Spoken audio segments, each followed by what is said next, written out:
Բարև, սիրելիներ, գիրքը անմիջապես գսկսի առաջին գլխուն մեջ, ուր իսրայելցիներու անհավատությունը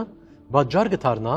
որ անոնք 38 տարի թափարին ճամփորդության մեջ, որ պետք էր 11 օր դևեր միայն։ 9-րդ համարին մեջ Մովսես կհիշե իր առաջին սխալը անաբադին մեջ։ Գհիշեք Մովսեսը զայրացավ մարդոցմե, այնքան հիասթափված ըլլալով, անթիմեց Տերոջ, որ թույլ տվավ անոր 73-ներ նշանակել։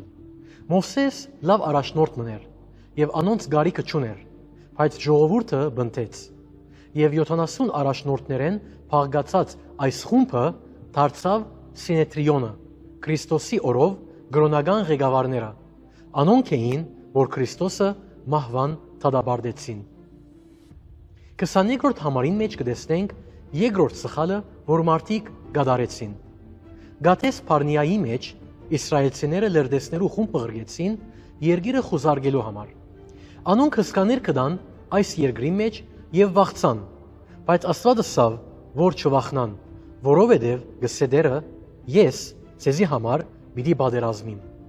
Սակայն անոնք ապստամբեցան եւ չուզեցին մտնել երկիրը։ Այսպիսով Աստված փարգացավ եւ երդում ըրավ, որ այս չար սերունդեն ովևէ մեկը պիտի չտեսնե խոսացված երկիրը եւ փոխարենը անոնց անաբադ դարձուց։ Հիմա այդ սերունդեն բոլորը մահացան, բացի երկու մարդիկ, Քաղեբը եւ Հեսուն։ Լրտեսներու խումբեն այս երկուքը լավ եւ ճշգրիտ լուրբերին, քանի կհավատային Աստծո, եւ այդ էր կարևորը։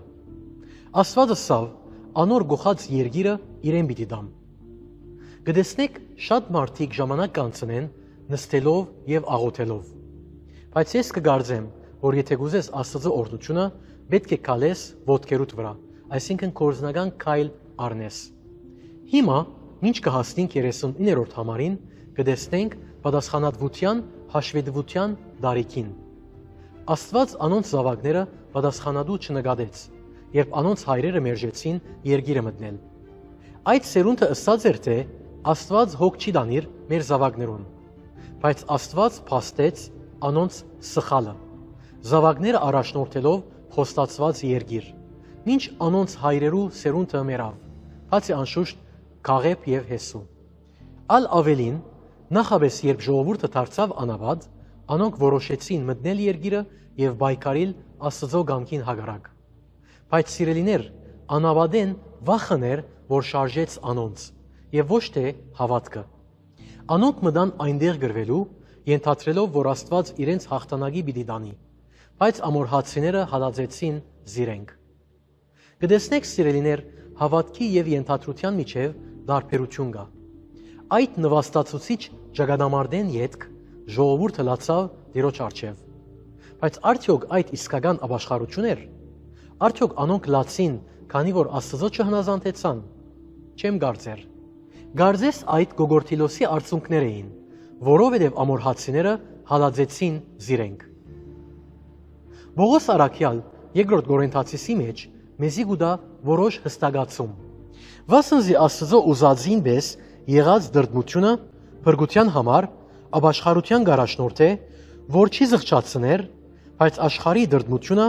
մահ կպատճառե։ Ուրեմն ետքը երկրորդ օրինաց երկրորդ գլխում մեջ կտեսնենք, որ մարդիկ կշրջին Սեիր լերան շուրջը, ինչպես այդ մանկական Ring Around the Rose երգը։ Հետևաբար Աստված գսե. «Ալ հերիք է այդ լերան փոլորդիկը բդդիկ եւ անցեք Եսավի դարածքեն»։ Քանի որ Աստված հարկեց այն ժառանգությունը, որ դված էր Եսավին, անըսավ իր ժողովրդին. «Անոնց երկրեն, որ պիտի անցնիք, մեկ ոդնակայլ դեղալ պիտի չառնեք»։ Կտեսնեք, թե ով ըլլա ժողովուրդը, եթե Աստված խոստում դա, անմիշտ կգադարե զայն։ Այսօր շատ պատերազմներ տեղի կունենան, քանի որ Աստծո կողմէ տրված սահմանները չեն հարգվիր։ Հիմա գալով երկրորդ գլխուն 7-րդ համարին կտեսնենք Մովսես գսե, որ փանի մբագասություն չքաշեցին այս 40 տարվա ընթացքին։ Ճիշտ այնպես ինչպես Դավիթ ըսավ. «Դեր իմ հովիվս է, եւ ես փանի մգարոդություն պիտի չունենամ»։ Աստված միշտ կապահովե կյանքի անհրաժեշտ կարիքները, բայց ոչ թե անպայման կյանքի երկրորդական կարիքները։ Հիմա 24-րդ համարին մեջ Աստված գսե, որ բادرազմին երկրին դիրաբեդելուն համար։ Հիմա այս մարդիկը գվախնային ամորհացիներու երկրի հսկաներեն, բայց Աստվածը սավ, որ պիտի միջամտե, որ հաղթեն։ Կտեսնենք դերը գարդոնե դժվարություններ, որբեսի պատրաստե մեզի այս կյանքը դիմակրավելու եւ ուրիշները օգնելու համար։ Քալով երրորդ գլուխը գբարունագե շատ թափառումներ անաբադին մեջ, բայց ջամփու ընթացքին մարդիկ պետք էր որոշ մեծ թասեր քաղեին, որոնք պիտի տեսնենք 4-րդ գլխուն մեջ։